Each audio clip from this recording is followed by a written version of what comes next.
Alrighty guys, welcome back to the channel and more Victory at Sea coverage here in the last of our submarine videos here. So it's a four-parter.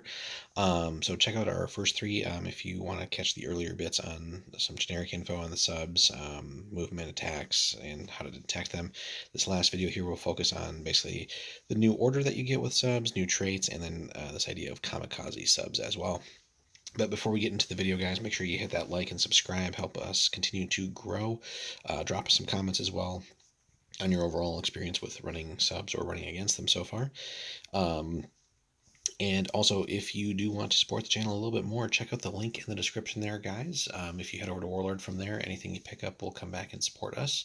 Appreciate everybody who's been doing that. Also, if you want your local store to carry Warlord, and they don't already, there's a little bit of info for you there as well, just to help continue to spread the hobby. So, the new order that you get with subs here is Rig for Silent Running, and this is for the sub player themselves. Basically, it gives you a little bit more of a defensive benefit here.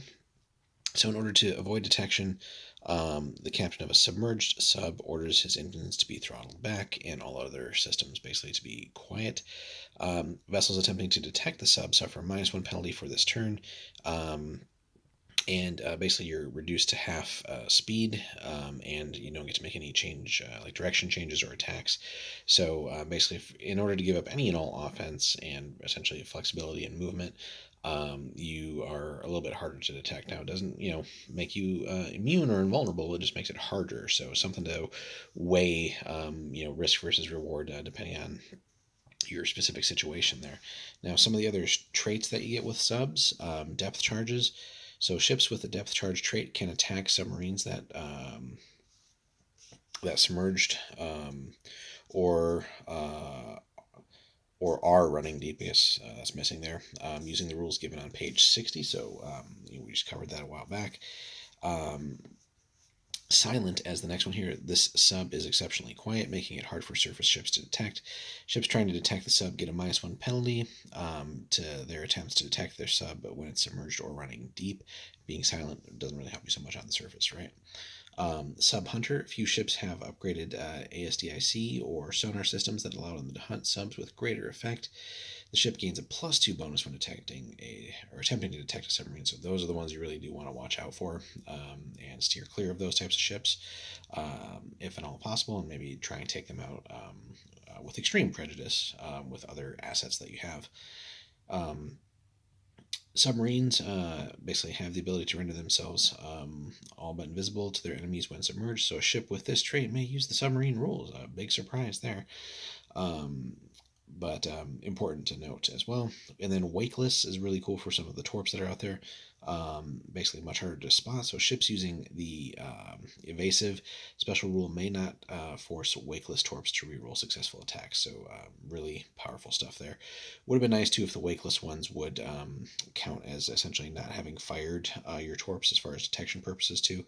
But maybe we'll get something like that in FAQ at some point. And then Kamikaze subs. So the Japanese Kaiten was manned as a manned torpedo. So just like the aerial kamikaze is here, this is a waterborne kamikaze. So one or more Kaiten torps may be purchased as an upgrade for some Imperial subs, such as the Matsu class destroyer escorts and late war Kitakami class torpedo cruisers. One Kaiten torp may be launched in the gunnery phase in place of a normal torp. Because of the Kaiten torpedo's human pilot, a miss may be re-rolled. A Kaiten torpedo that successfully strikes a target will detonate, dealing damage with its warhead. So, as you might expect there. So, pretty neat thing there, and something you certainly got to be aware of if you're playing against a Japanese player, that they have that at their disposal potentially as well. So, you want to make sure you know which ships can have that. And what the opponent's bringing there. So that wraps things up essentially for the subs, guys. There are some sub-specific missions, which we'll look at in a separate series of videos. But last little bits here again. So you get a new order there, which, is useful, but, at the cost of any offense that turn. But again, maybe well worth it. And then some traits here, which some of them are a little bit more obvious, right? Things that we've already talked about, like what do depth charges do, and what the rules for submarines, obviously, since we're covering this. But things like Silence, Sub Hunter, and Wakeless are all pretty cool too, as are the Kamikaze sub. So that kind of wraps things up, guys. Let us know in the comments what you think of subs so far in the game, and your experiences so far, whether running with them or against them, and different nations that are running them, and how you feel that those are represented in the game thus far. Now, obviously, we're still relatively early on in the game, but there'll be more classes and stuff coming out down the road. But let us know, guys, how you have fared so far and what your thoughts are overall there. Appreciate everybody for hanging out. We got plenty more Victory at Sea coverage coming for you guys, including finally some battle reports in the near future. So appreciate everybody who's been sticking with us there.